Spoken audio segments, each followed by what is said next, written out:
Hey Brian, it's going to be a great year in gaming. Final Fantasy is looking fantastic, but you left out everything we've learned just since your last post. Now there's no way you could have known about these because they were in the future at the time. I like to talk about at least one of them today. The single biggest title that I am most looking forward to this year on playing on the Nintendo Switch, Zelda Breath of the Wild.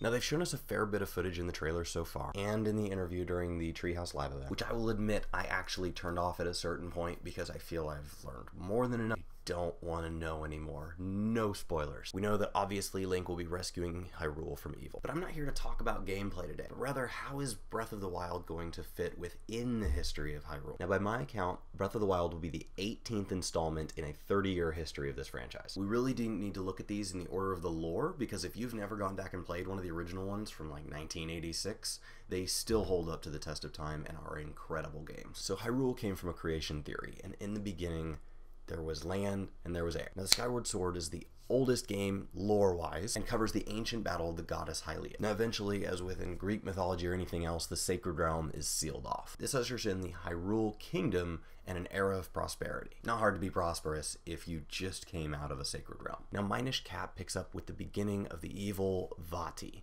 rising to power. Four Swords is the very next game, picking up with the resurrection of Vati, so obviously Minish Cap didn't go well. Now this is the Force era, and it's brought to the end by the Hyrulean Civil War, which brings us to the era of the Hero of Time. That's a mouthful. This is where, in my opinion, we have set ourselves up for the greatest single game of all time, Ocarina of Time. The Sacred Realm becomes dark, and without spoiling too much, Ganondorf becomes the Demon King Gandorf. Ganondorf becomes the Demon King Ganon. Those evil nicknames. So let's fight. Now at this point you move into a kind of a parallel universe type concept where, based on how this fight turns out lore-wise, we'll have a couple different timelines. Let's start with the bad news. Ganon totally wrecks. We move into an era of light and dark, and we set ourselves up for a link to the past. Now keeping in mind that you may want to play these games in the order they were released, most of the old games started in this timeline. Now after A Link to the Past we have Oracle of Ages and Oracle of Season, and we move into the Gold Era for Link's Awakening. The Monarchs use the Triforce, we drop into an era of decline, and without a Triforce, Princess Zelda is ruling, her sister's ruling some other kingdom, Lorule or something, and we have A Link Between Worlds. A few years later we have another game, Triforce Heroes, and we have the Tragedy of Zelda, which brings us to the Legend of Zelda, and on into Adventure of Link. But now for the good news. We defeated Ganon. Now because we're in the Era of Time, this leads us into a parallel universe of both child